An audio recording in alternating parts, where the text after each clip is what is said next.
দর্শক স্বাগত 3 মিনিটের খবরে।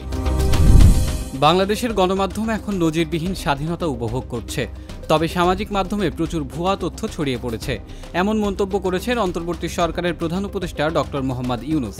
বুধবার আন্তর্জাতিক সংগঠন ওপেন সোসাইটি ফাউন্ডেশনের একটি প্রতিনিধি দল ডক্টর ইউনুসের সঙ্গে সাক্ষাৎ করতে গেলে তিনি তাদের কথা বলেন। ওপেন সোসাইটি ফাউন্ডেশনকে ইতিহাসের অভূতপূর্ব ছাত্র জনতার গণজাগরণ সম্পর্কে আরও বেশি প্রচার চালানোর আহ্বান জানান। তিনি বলেছেন, সম্প্রতি সুইজারল্যান্ড সফরে গিয়ে তিনি দেখেছেন অনেক মানুষই জুলাই বিপ্লব সম্পর্কে জানে না, প্রচুর ভুয়া তথ্য ছড়িয়ে পড়েছে। রেলের রানিং স্টাফদের কর্মবিরতি প্রত্যাহারের পর সারা দেশে রেল চলাচল পুনরায় শুরু হয়েছে। কর্মবিরতির কারণে সোমবার রাত 12টা থেকে মঙ্গলবার রাত 2:30 পর্যন্ত মোট 26.5 ঘন্টা সারা দেশে ট্রেন চলাচল বন্ধ ছিল। মঙ্গলবার মধ্যরাতে রেল মন্ত্রণালয়ের উপদেষ্টার বাসভবনে বৈঠকে বসেন রেলওয়ের রানিং স্টাফ ও কর্মচারী শ্রমিক ইউনিয়নের নেতারা। এ সময় উপস্থিত ছিলেন বিএনপি চেয়ারপারসনের বিশেষ সহকারী ও জাতীয়তাবাদী শ্রমিক দলের সমন্বয়ক অ্যাডভোকেট শামসুর রহমান শিমুল বিশ্বাস, বৈষম্য বিরোধী ছাত্র আন্দোলনের নেতা হাসনাত আবদুল্লাহ সহ আরও অনেকে। বৈঠক শেষে রাত 2:30টার দিকে কর্মসূচি প্রত্যাহারের কথা জানানো হয়। ভোলায় বাস শ্রমিক ও সিএনজি অটোরিকশার চালকদের মধ্যে পাল্টাপাল্টি ধাওয়া এবং বিভিন্ন যানবাহনে আগুন দেওয়ার ঘটনা ঘটেছে। মঙ্গলবার রাতে দুপক্ষের সংঘর্ষ শুরু হয়। সিএনজি শ্রমিকদের দাবি, বুধবার বাস শ্রমিকরা তাদের উপর হামলা করে এবং ইটপাটকেল নিক্ষেপ করে। এ সময় বাস শ্রমিকরা 5টি সিএনজিতে আগুন লাগিয়ে দেয়। এ ঘটনায় ভোলার অভ্যন্তরীণ রুটে বাস চলাচল বন্ধ হয়ে গেছে।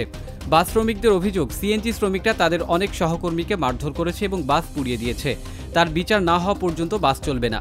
এদিকে বরিশালের রূপাতলীতে বাস ভাঙচুর, অগ্নিসংযোগ ও শ্রমিকদের উপর হামলার প্রতিবাদে অনির্দিষ্টকালের জন্য বাস ধর্মঘট শুরু হয়েছে।